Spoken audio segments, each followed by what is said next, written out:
আসসালামু আলাইকুম ভাই বোনেরা, সবাই কেমন আছেন? আশা করি আছেন ভালো। আপনাদের দোয়ায় আমি ভালো আছি। তো দেখতে পাচ্ছেন এটা কি? এটা হলো গরুর নলা। তো গরু বললে ভুল হবে। আমরা কোরবানি এবারকে আমরা হলো প্রত্যেক হেবি কিন্তু আমাদের হলো গরু কোরবান দেয়। তাই এবারকে আমার শ্বশুর বলছে কি হলো সারা জীবন তো হলো গরু কোরবানি দিলাম, তো এবারকা হলো মহিষ কোরবানি দেই। তাই এবারকা হলো কি করছে, মহিষ কোরবানি দিছে।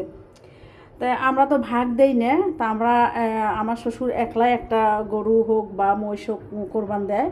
তা প্রতি ঈদের সময় গরু কোরবান দেয়, আমরা ভাগ টাগ দেই না, আমাদের একলাই আমরা দেই।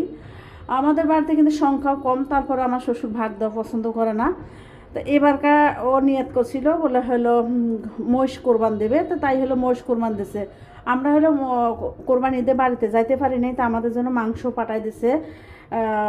গরুর কলিজে, তারপরে যা যা আছে সব কিছু আমাদেরকে পাঠাই দিছে এক বস্তা। তো হ্যাঁ, যাই হোক, এখন এই নলাগুলো হলো দিছিল, পাউগুলোও আমি হলো ফ্রিজে রাখছিলাম ডিবে। রান্না করব করব করি, আসলে ভাই বোনেরা রান্না আমি করি নাইও। তো এখন তো ফ্রিজ খালি করব, বুট সেদ্ধ করে রাখবো ফ্রিজে, তারপরে অন্য অন্য মাছ মাংস ফ্রিজে রাখবো, যেহেতু রমজান মাস আসছে ফ্রিজের প্রয়োজন বেশি। তাই মনে করলাম এগুলো এখন খেয়ে ফেলাবো। তাই আসলে বের করলাম কোরবানির এগুলো হলো গরু মহিষের নলা। আসলে গরুর নলা বলতে বলতে আসলে মহিষের নলা মুখেই আসে না। তো যাই হোক, এখন আমি মহিষের নলাগুলো বের করলাম। এখন আমরা মহিষের নলাগুলো এখন আমি পানি দিয়ে ভিজি রাখবো। এখানে লোম টোম সব কিছু আছে, পরিষ্কার করা লাগবো। তো রাত্রে আমি আজকে পরিষ্কার করবো না, এখন রাত্রে আমি ভিজি রাখবো। আল্লাহ বাসা তুলে আমি কালকে সকালে এইগুলো হলো রান্না করব। তো রাইস কুকারে বসাই দেবো, আজকে বসাবো না, কালকে। তো যাই হোক, আপনাদের কাছে একটু একটু করে শেয়ার করলাম। আর আরেকটা কথা বলি, ভিডিওটা বড় হয়ে যাইতেছে।